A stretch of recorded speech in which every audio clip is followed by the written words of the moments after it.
News India 27 नव्या पिढीचं नवं माध्यम। औद्योगिक वसाहतीसाठी जमिनी अधिग्रहित करण्याच्या विरोधात अर्धनग्न मोर्चा। शेतकऱ्यांचा इशारा, न्याय न मिळाल्यास मंत्रालयावर मोर्चा।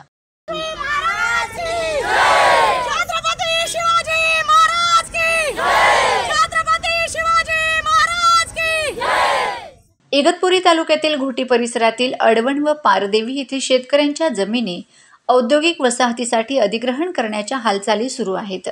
याच्या निषेधार्थ शेकडो शेतकरी, पुरुष व महिलांनी अर्धनग्न मोर्चा काढत जिल्हाधिकारी कार्यालयावर जोरदार आंदोलन केले। यावेळी आंदोलकांनी इगतपुरी प्रांत अधिकारी ओमकार पवार यांना निवेदन सादर केले। आंदोलनकर्त्यांनी इशारा दिला की जर यानंतरही न्याय मिळाला नाही तर नाशिक ते मंत्रालय असा अर्धनग्न मोर्चा काढण्यात येईल। आज या ठिकाणी अडवण पारदेवी या गावचे शेतकरी त्यांच्या गावापासून तर नाशिक जिल्हाधिकारी कार्यालयापर्यंत पायी मोर्चा घेऊन अर्धनग्न पायी मोर्चा घेऊन आलेले आहे। आम्ही अंबड सातपूरचे जमिनी देऊन झालेलं प्रकल्पग्रस्त शेतकरी आहे आणि या शेतकऱ्यांची ते जमीन घेत आहे। पण आमची जमीन घेऊन तुम्ही काय वाट लावलेली आहे हे आम्ही जिल्हाधिकाऱ्यांना मागच्याच बैठकीत सांगितलं होतं की तुम्ही अडवणची जमीन घेण्या अगोदर अंबड सातपूरच्या 1100 हेक्टरचा ऑडिट करा, तपासणी करा। तपासणी जर केली तर तुम्हाला या अडवणच्या शेतकऱ्यांची जमीन घ्यायची गरज पडणार नाही। परंतु जिल्हाधिकारी साहेबांचं काय मत आहे आम्हाला समजून नाही राहिलं आणि तिसऱ्या दिवशी त्यांनी 100-200 पोलीस घेऊन जे काय अडवणच्या शेतकऱ्यांवर लाठीचार्जच्या हिशोबाने जी तयारी केली त्याचा आम्ही सर्वप्रथम निषेध करतो। अरे ते गरीब शेतकरी ते चर्चेला तयार आहे, बैठकीला तयार आहे, तरी तुम्ही त्यांच्यावर पोलीस स्टेशनचा धाक दाखवताय।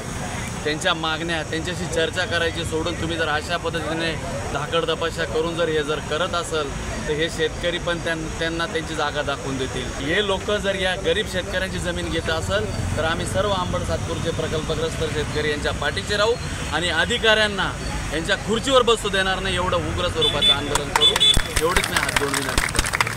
या आंदोलनात माजी आमदार पांडुरंग गागड, काँग्रेसचे प्रदेश सरचिटणीस भास्कर गुंजाळ, प्रकल्पग्रस्त बचाव समितीचे अध्यक्ष साहेबराव दातीर, तसेच तुकाराम बाबा, नवनाथ कोकणे, नामदेव कोकणे, पंढरीनाथ शेलार, रामा कोकणे, रोहिदास शेलार, सुरेश कोकणे, नितीन पुंदे, रमेश कोकणे, मधुकर गुंजाळ, काळू रेरे, कृष्णा शेलार, शिवाजी कोकणे, सुरेश करवर आदींचा सहभाग होता।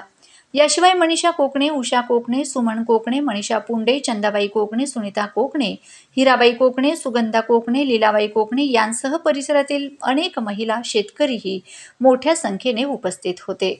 या आंदोलनादरम्यान शेतकऱ्यांनी अधिक माहिती देत आपली भूमिका स्पष्ट केली आणि जमिनी न देता शेवटपर्यंत लढण्याचा निर्धार व्यक्त केला।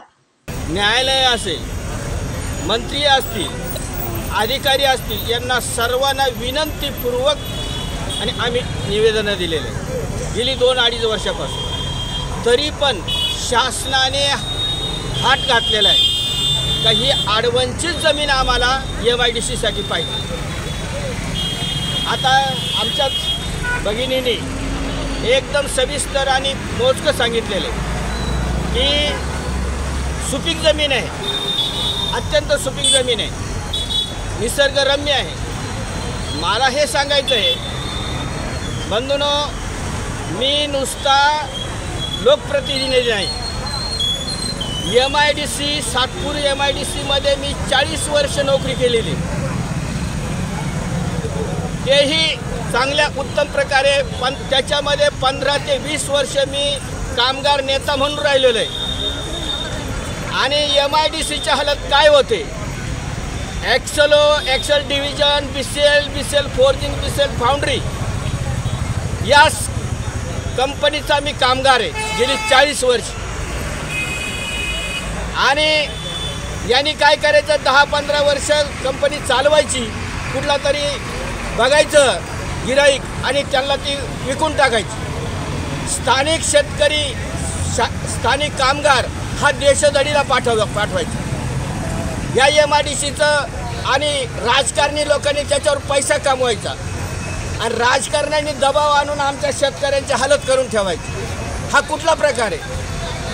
आणि म्हणून MIDCला आम्ही, तुम्ही डोंगरभर आम्हाला सोनं दिलं तरी आम्हाला MIDCला जमीन द्यायची नाही।